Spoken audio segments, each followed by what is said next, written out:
नमस्कार। आपने देखना शुरू कर दिया है खबरों की दीवार सीजीवाल। साथियों, जैसा कि आज सबको पता है कि आज बाबा साहब भीमराव अंबेडकर की जयंती है, यानी 14 अप्रैल है। बाबा साहब भीमराव अंबेडकर यानी भारत में वह नाम ऐसा माना जाता है, ऐसा कहा भी जाता है और हमने पढ़ा भी है कि बाबा साहब संविधान निर्माता के रूप में हमारे देश में अपनी पहचान रखते हैं। बहुत विद्वान देश विदेश में उनकी एक अलग अहमियत, अलग आयाम है। 14 अप्रैल में उनका जन्म हुआ था मध्य प्रदेश, अविभाजित मध्य प्रदेश में मऊ में हुआ था। बाबा साहब अंबेडकर का भारतीय संविधान में क्या योगदान है, स्वतंत्रता में क्या योगदान है, इन तमाम विषयों को लेकर बातचीत करने के लिए आज हमारे साथ हैं सुप्रीम कोर्ट के अधिवक्ता सुदीप श्रीवास्तव जी। सुदीप श्रीवास्तव जी, आज 14 अप्रैल है और बाबा साहब का आज जन्मदिन है। ऐसा माना जाता है, कहा भी जाता है कि बाबा साहब भीमराव अंबेडकर संविधान निर्माता थे। कुछ लोग इसमें कंट्रोवर्सी पैदा कर लिए हैं कि वो ड्राफ्टिंग कमेटी के एक चेयरमैन थे। तो क्लियर कर दीजिए कि वो संविधान निर्माता थे, चेयरमैन थे अथवा एक साधारण से मेंबर थे। धन्यवाद भास्कर जी। देखिए, भारतीय संविधान जो जिस रूप में हम आज देखते हैं उसमें कहने के लिए तो 110 संशोधन हो चुके हैं, लेकिन वो संशोधन बहुत माइनर है। जो उसका बेसिक स्ट्रक्चर है, जो उसकी मूलभूत अवधारणा है, जो मानवों को अधिकार दिए गए हैं, मूलभूत अधिकार दिए गए हैं, जो आरक्षण की व्यवस्था है, जो सारे बेसिक फेडरल स्ट्रक्चर है, वो लगभग आज भी वैसा ही इंटैक्ट है जी। और सुप्रीम कोर्ट ने भी अपने जजमेंट में ये स्पष्ट कर दिया है, संविधान पीठ के जजमेंट्स में, कि संविधान के बेसिक स्ट्रक्चर के साथ छेड़छाड़ नहीं किया जा सकता। तो ये इसके कारण आज है। जहाँ तक ये बात आती है कि कुछ लोग ये कहते हैं कि केवल ड्राफ्टिंग कमेटी के चेयरमैन थे बाबा साहब और उनको ज़्यादा क्रेडिट दिया जा रहा है, तो ये बहुत विनम्रता से मैं ऐसे लोगों के साथ असहमत होता हूँ। बहुत बेसिक चीज़ आपको बताऊँगा जी जी। देखिए, बाबा साहब 1942 से 1946 जो वायसराय की काउंसिल थी, मिनिस्टर काउंसिल, उसमें मंत्री होते थे जी। कांग्रेस से वो कभी जुड़े हुए नहीं थे। वो जो दलित अधिकारों की बात करते थे, मानव अधिकारों की बात करते थे, उस समय की जो कांग्रेस थी, उस समय जो उसमें बुर्जुआ लोग हावी थे, उनके साथ उनकी पटरी नहीं बैठती थी। सर्वाधिक जो उनका इंटरेक्शन होता था वो गांधी जी के साथ होता था और गांधी जी के भी साथ उनके कई मतभेद थे जी। जब 1946 में लगभग ये तय हो गया कि अब आज़ादी मिलने वाली है और ये इस बात पर चर्चा छिड़ी कि संविधान बनाया जाएगा और संविधान ऐसा होना चाहिए जो केवल आज की ज़रूरतों को नहीं, आने वाले भविष्य के भी हिसाब से भी एक लिबरल संवेदनशील डेमोक्रेसी को निर्माण करे, जिसमें सभी के अधिकार सुरक्षित हों, ऐसा संविधान होना चाहिए। तो ये तो कांग्रेस में थे नहीं। ये चर्चा में आया कि आखिर संविधान का कमेटी का मेन चेयरमैन होगा कौन, योग्य आदमी की जरूरत। देखिए, नेहरू भी बैरिस्टर थे, बहुत से कांग्रेस नेता बैरिस्टर थे, लेकिन आज़ादी के आंदोलन के कारण, वो लगातार सड़क में होने के कारण उतना समय उन्होंने डिवोट नहीं किया था। फिर जो दूसरे देशों में संविधान जिस तरीके से नए बनकर आए थे, जो इवोल्यूशन होता है कि एक कॉन्स्टिट्यूशनल डेमोक्रेसी के इवोल्यूशन को फॉलो उतना उन्होंने नहीं कर रहे थे, तो कहीं ना कहीं ये बात महसूस की गई और विशेष रूप से महात्मा गांधी ने इस बात को जोर दिया कि बाबा साहब अंबेडकर से बेहतर व्यक्ति इस संविधान समिति के अध्यक्ष के लिए कोई नहीं हो सकता। जबकि मतभेद थे। गांधी को गांधी इसलिए कहा जाता है कि वो अपने मतभेद के बाद भी, उसके बाद भी बहुत से लोगों को गांधी और अंबेडकर में जो होता था, जो असहमति है उसको हाईलाइट हो जाती है बहुत सारी, लेकिन ये इनका दोनों का, चाहे वो महात्मा गांधी हो चाहे वो अंबेडकर हो, इनका भारत के राष्ट्र निर्माण में जो योगदान है वो अनपैरेलल्ड है।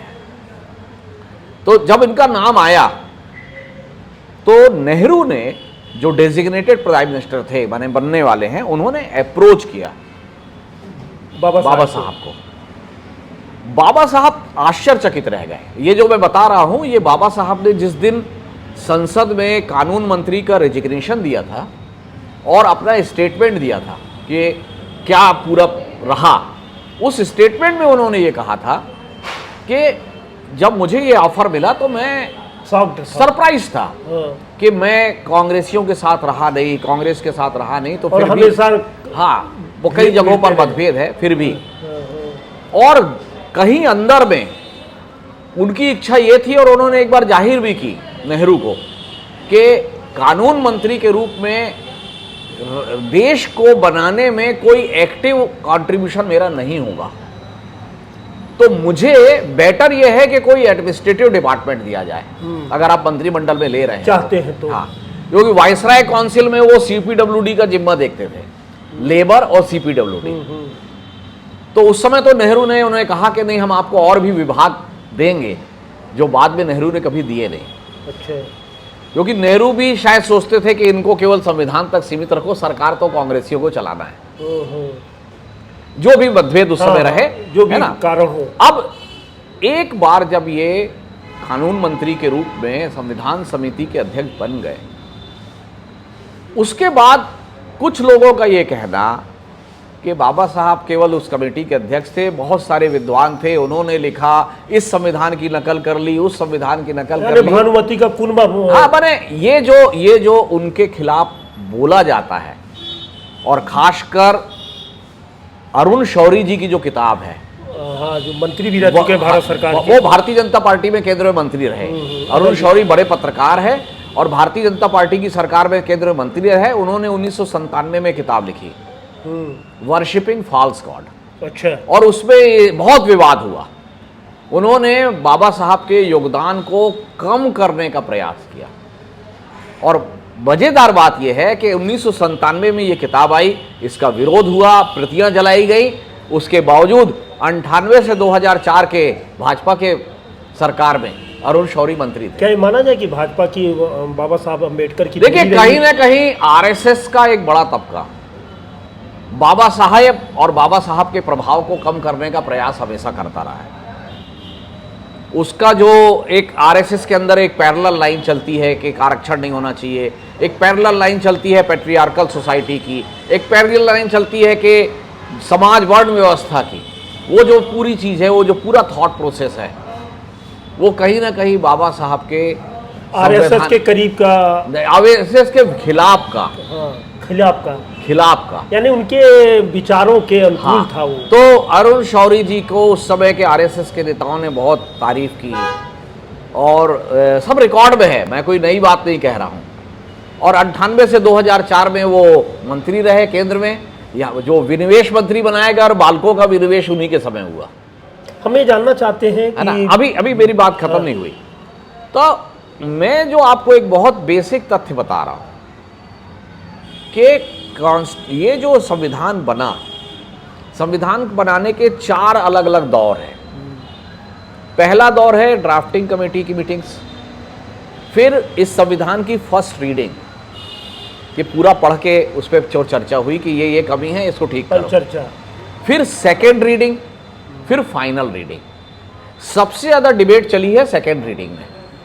पहले ड्राफ्टिंग कमेटी ने बनाया, फिर फर्स्ट रीडिंग के कमियां निकाल के आपने फिर अमेंड करके रखा, और फिर सेकेंड रीडिंग में सबसे ज़्यादा चर्चा हुई। माने टोटल जो समय डिवोट किया गया उसका 67% सेकेंड रीडिंग में है, आखिरी फाइनल रीडिंग में 10% है। जो बाबा साहब है वो उन्होंने कानून मंत्री के रहते हुए इस बहस में clause by clause, sub clause bye sub clause, article by article हिस्सा लिया है, और सर्वाधिक 2,67,544 शब्द पढ़ा है। इस बहस में बाबा साहब के द्वारा बोले गए हैं। सर्वाधिक 2,67,544 शब्द। जो 3 साल ये डिबेट चली, उसमें पार्लियामेंट की कॉन्स्टिट्यूएंट असेंबली के अंदर जो रिकॉर्डेड बहस है, उस रिकॉर्डेड बहस में सर्वाधिक 2,67,544 शब्द बाबा साहब ने बोले हैं। किसी भी क्लॉज को पास कराने के लिए लोगों को विरोध को संतुष्ट करने के लिए, लोगों को समझाने के लिए और संविधान को इस रूप में लाने के लिए। अब इसको आप कंपेयर करिए, नेहरू प्रधानमंत्री थे, इस संविधान सभा की कॉन्स्टिट्यूएंट असेंबली की डिबेट्स में कांग्रेस के तरफ से सबसे बड़े वक्ता नेहरू थे और नेहरू जी के द्वारा 73,504 शब्द बोले गए। अच्छा, इस संविधान के निर्माण के दौरान हाँ। तो 73,504 शब्दों से लगभग 4 गुना ज्यादा 2,67,544 शब्द बाबा साहब ने बोले हैं। ये उनका इम्पैक्ट बताता है कि उस पूरे संविधान की जो बहस हुई है और जो सभा में पास हुआ है, माने सरदार पटेल, मौलाना आजाद, ये सब नेहरू से भी नीचे है बहस में। तो ये आप सोचिए कि 526 रियासतों के प्रतिनिधि, अलग अलग जाति समाज के प्रतिनिधि, अलग अलग बैकग्राउंड के प्रतिनिधि, कुछ उस समय के उद्योगपतियों के तरफ से प्रतिनिधि, ये जो अलग अलग वर्ग के प्रतिनिधि थे उस कॉन्स्टिट्यूएंट असेंबली में, सबकी बात को सुनना, आत्मसात करना, उसके बाद जवाब देना, उसका जवाब देना, जो संशोधन उचित लग रहा है उसको बड़े दिल से स्वीकार करना, जो संशोधन कुछ परिवर्तन के साथ अच्छा लग रहा है उसको बड़े दिल के साथ नए उसमें रखना, सुधीर सर, और जो नहीं लग रहा है उसको टालना और कुछ चीजों को भविष्य के लिए छोड़ना। जैसे एक चीज का रिग्रेट उन्होंने बोला अपने रेजिग्नेशन स्पीच में कि बोले SC ST के रिजर्वेशन तो हमने उसी समय सिद्ध वो कर दिया, हम बैकवर्ड क्लासेस का रिजर्वेशन रिग्रेट किया है इस पर। हाँ, उन्होंने कहा कि हम उस समय प्रावधान नहीं कर पाए, हमने एक कमीशन बनाने की बात की और कमीशन रिपोर्ट देगी उस आधार पर होगा, तो वो 1980 में मंडल कमीशन और फिर बाद में ये हो पाया। तो ये रिग्रेट उन्होंने किया। हम ये जानना चाहते हैं, आज 14 अप्रैल को हर साल मनाया जाता है, हर साल मजमा लगता है, बातें होती है, बाबा साहब की तारीफ होती है, बाबा साहब के संविधान से उस समाज को कितना फ़ायदा हुआ जिस समाज के लिए उन्होंने जीवन भर फाइट किया है? क्या आपको इस संविधान से उनको फ़ायदा मिलता दिखाई दे रहा है? देखिए, बहुत पहली बात, बहुत अच्छी बात आपने कही, बाबा साहब जैसा व्यक्ति सामने देख ये पूरा का पूरा दलित समाज सबसे पहले तो शिक्षा के लिए जागृत हुआ, क्योंकि बाबा साहब हमेशा कहते थे और बाबा साहब को उनके पिता ने कहा था कि शिक्षा ही एक ऐसी चीज है जिससे तुम इस समय के जो असमान भारतीय समाज है 1900 के आसपास का, उसमें किसी का मुकाबला कर सकते हो। शेरनी का दूध कहा था उन्होंने, शिक्षा और शेरनी का दूध है। आज मेरे को बताइए, अगर बड़ौदा राजघराने की स्कॉलरशिप के आधार पर वो विदेश लंदन में बैरिस्टर नहीं बने होते बाबा साहब, तो क्या वो आज इसी भूमिका में होते? तो उनके द्वारा शिक्षा का महत्व जो प्रतिपादित किया गया, जो पहले ज्योतिबा फुले वगैरह आदि ने स्कूल खोले थे और इस शुरुआत की थी, तो बाबा साहब के द्वारा इसको प्रतिपादित करने से इस समाज में बड़े स्तर पर शिक्षा का प्रसार हुआ। एक सवाल यहाँ से और भी उठता है कि और महिलाओं के अधिकार पर विशेष रूप से, महिलाओं के अधिकार पर विशेष रूप से जो बाबा साहब का जोर था, उसके कारण भारत में केवल दलित समाज ही नहीं, सभी समाज की महिलाओं को अधिकार मिला है, उत्थान हुआ है। हाँ। हमारा एक सवाल और है कि जिस समाज के लिए बाबा साहब ने संघर्ष किया और समानता के अधिकार की बात की, क्या आपको लगता है कि आज वही समाज को वही भी संगति पकड़ ली है जिस समाज के खिलाफ वो अपना युद्ध लड़े थे?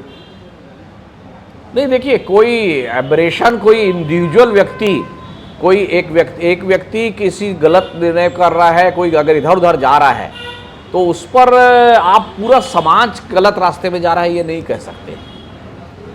देखिए, आज स्थिति ये है कि अभी भी मैंने जो बोलते हैं ना, जैसे महात्मा गांधी, मैं वो एक उसको किसी ने चतुर बनिया कहा है। हाँ। वो महात्मा गांधी एक बिल्कुल कॉमन सेंस रखने वाले और कॉमन सेंस बहुत अनकॉमन चीज होती है। हाँ, बहुत कॉमन आदमी थे, बिल्कुल। हाँ, कोई चाम है ना, नहीं था कि उनसे मैंने क्या है ना, तो वो उन्होंने भारतीय संविधान के समिति के अध्यक्ष अंबेडकर के रूप में बनाकर उन्होंने दो बहुत बड़ी चीजें हासिल की। एक, पूरे समाज का उत्थान हो रहा है, जो अंबेडकर साहब का भी लक्ष्य था। दूसरा ये कि इस संविधान को बदलने का अगर प्रयास होगा तो जितने बाबा साहब के अनुयायी हैं, ये पहली लड़ाई उसको रोकने के लिए लड़ेंगे।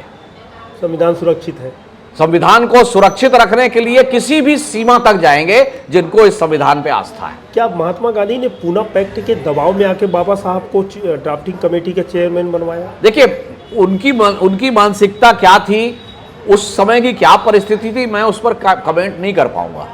ना उन्होंने अपने किसी उसमें लिखा है कि मैंने क्यों ऐसा किया। ये तो सच्चाई थी कि बाबा साहब के जैसा वेल रेड लिटरेट आदमी जो संविधान बनाने में सक्षम हो, वो देश में दूसरा नहीं था और आज भी नहीं है। आज भी उस विलक्षण प्रतिभा का आदमी, माने आप सोचिए कि जिन परिस्थितियों में वो काम करते थे, उन परिस्थितियों में माने आपको सुविधा मिल जाए और आप आगे बढ़ जाए, वहां सुविधा ही नहीं थी। सुविधा वहां पर कदम कदम पर आपका हतोत्साहित करने का प्रयास था, कदम कदम पर आपकी बाधाएं थी। सदियों की प्रताड़ना को सदियों तक के सोचने वाले व्यक्ति ने, तो विलक्षण प्रतिभा है, विलक्षण प्रतिभा है। और 65 साल की उम्र में वो चले गए। अगर वो 10 साल और जीते तो मैं समझता हूं कि उन्होंने कांग्रेस के मंत्रिमंडल 51 में ही छोड़ दिया था। हो सकता है कि 10 साल बाद भारत की पहली वैकल्पिक सरकार के मुखिया वो होते। हमारा ये एक अंतिम सवाल है, जो शुरुआत हमने जहां से किया था, अब बताइए, संविधान निर्माता थे कि ड्राफ्टिंग कमेटी के चेयरमैन थे? डेफिनेटली संविधान निर्माता ही उनके लिए सही शब्द है, बिल्कुल, क्योंकि वो उनका जो योगदान है वो आपको कॉन्स्टिट्यूट असेंबली के हर डिबेट में दिखेगा। हर आर्टिकल की डिबेट में अंततः जो अंबेडकर ने कहा है वो माना गया है। सुप्रीम कोर्ट के अधिवक्ता सुदीप श्रीवास्तव जी का स्पष्ट मानना है कि ऐसा व्यक्तित्व सदियों में पैदा होता है जिसने भारत की पूरी तस्वीर बदल के रख दी, न केवल वर्तमान बल्कि भविष्य का भविष्य निर्माण कर दिया। बाबा साहब ना केवल चेयरमैन थे बल्कि वह संविधान निर्माता थे। अगर ऐसा कहा जाता है, इस स्थिति में ही बाबा साहब की योगदान का, भारतीय संविधान का, भारत के निर्माण का महत्वपूर्ण। और एक और चीज उनको बहुत बड़ा बनाती है जी, वो 51 आते आते उनके नेहरू से बहुत से मतभेद हो गए। वो चाहते तो वो कुछ समझौते करके इस सत्ता को भोग सकते थे आगे तक, जब तक वो जीवित रहते, लेकिन उन्होंने अपने सिद्धांतों से समझौता नहीं किया और 6 अक्टूबर 1951 को रिजाइन कर दिया। सुदीप श्रीवास्तव जी का स्पष्ट कहना है कि बाबा साहब जैसा व्यक्तित्व इस दुनिया में अभी तक तो देखने को नहीं मिला है। उनके मतभेद थे, लेकिन किसी बातों को लेकर वो मनभेद नहीं करते थे। जो अच्छा लगा उन्होंने स्वीकार किया, चाहे उनके समाज से जुड़ा हो अथवा न जुड़ा हो। उन्हें भारत और भारतीयता पहले दिखाई देती थी। इसलिए सुदीप श्रीवास्तव जी मानते हैं कि दरअसल भारतीय संविधान के सच्चे पूत निर्माता बाबा साहब भीमराव अंबेडकर ही थे। आज इतना ही, दीजिए आज्ञा, धन्यवाद।